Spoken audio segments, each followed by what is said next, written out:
Remove the lateral panels by lifting them off the belt. Place the lateral panels in the desired locations and apply gentle pressure to install the panels. To remove the anterior panels, open the pockets at the end of each belt and remove the panels.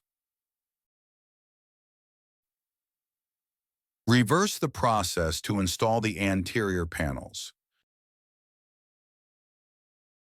Remove the back panel by placing the LSO with the outside facing you. Open the fabric cover. Lift the belt to separate the back panel. Install the back panel by centering it under the pulley panel at the desired height and applying pressure to the Velcro.